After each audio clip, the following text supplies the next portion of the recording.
बड़ी खबर आपको बता दें, यूपी और एमपी में अग्निवीरों को आरक्षण देने की बात जो है कई जानकारी निकलकर सामने आ रही है। यूपी और एमपी में भी अग्निवीरों को आरक्षण दिया गया। पुलिस, पीएसी और साथ ही फॉरेस्ट गार्ड भर्ती में जो है छूट मिलेगी। गुजरात, ओडिशा, छत्तीसगढ़ में भी छूट मिलेगी।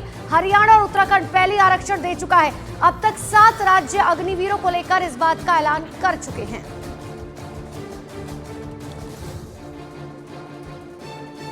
तो बड़ी खबर है और इसी के साथ जो अग्निवीर हैं उनके लिए ये खुशखबरी भी है।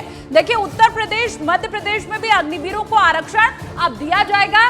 पुलिस, पीएसी और फॉरेस्ट गार्ड, इन तीनों में भर्तियों में छूट मिलेगी अग्निवीरों को। गुजरात, ओडिशा, छत्तीसगढ़, ये भी 3 राज्य ऐसे हैं जो अग्निवीरों को छूट देंगे। इसके अलावा आपको बता दें, कुल मिलाकर देश भर के अब 7 राज्य ऐसे हो गए जो कि अग्निवीरों को लेकर ऐलान कर चुके हैं। तो कुल मिलाकर 7 राज्य ऐसे हैं जो अग्निवीरों को लेकर बड़ा ऐलान कर चुके हैं। लेकिन अग्निवीरों को इससे फायदा क्या होगा, एक रिपोर्ट देखिए। मध्य प्रदेश, उत्तर प्रदेश, ओडिशा, गुजरात और छत्तीसगढ़ सरकार ने 26 जुलाई को सेना के अग्निवीरों को राज्य पुलिस की भर्ती में आरक्षण देने की घोषणा की।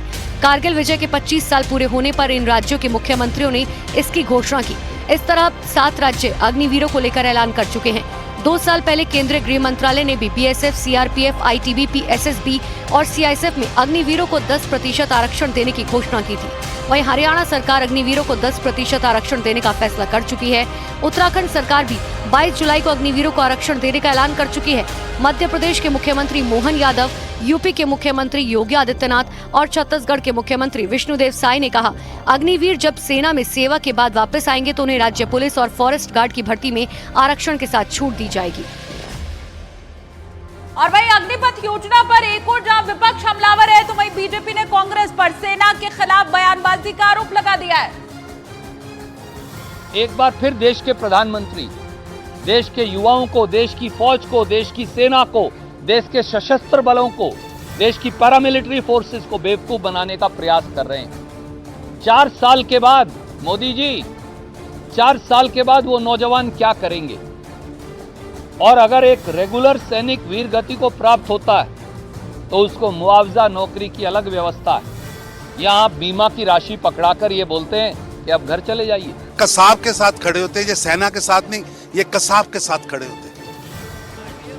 जिनकी नेता बाटला कांड में आतंकवादी मरने पर सारी रात रोती है, वो दंतावाड़ा में या पुलवामा में देश की सुरक्षा करने वाले सुरक्षा के जवानों की शहादत पर एक आंसू नहीं बहाती। उनके मुंह से ऐसे प्रश्न अच्छे नहीं लगते। ऐसा है कि घोर निंदनीय है भारतीय सेना के खिलाफ बोलना, भय पैदा करना, भ्रम पैदा करना। ये कांग्रेस की आदत है और कांग्रेस को इसके लिए पूरे देश से माफी मांगनी चाहिए। सेना के पूर्व रिटायर्ड जो अधिकारी वो भी चाहते हैं कि अग्निवीर, अग्निपथ खत्म होना चाहिए। अगर हिंदुस्तान की सेना का सम्मान आप चाहते हो तो उस व्यवस्था को बदल। प्रधानमंत्री जी जिद्दी है और वो जिद करके बैठ जाते हैं कि मैंने किसान आंदोलन को कुचला, काम मैं वापस नहीं लूंगा, ये नहीं वापस लिया और इसको भी वापस लेना पड़ेगा। और ये जितनी बार कहेंगे उतना ही लोगों को गुस्सा दिलाएंगे। जल्दी अग्निवीर को लेके हम बड़ा आंदोलन करें, दिल्ली को घेरेंगे। राष्ट्रीय लोकतांत्रिक पार्टी इसको लेके राजस्थान से इसकी शुरुआत हम करने जा रहे हैं। अग्निवीर, अग्निपथ योजना खत्म करें। खतरनाक योजना है ये योजना, जो है कुछ हद तक कुछ लोगों को लॉलीपॉप देने वाली योजना है।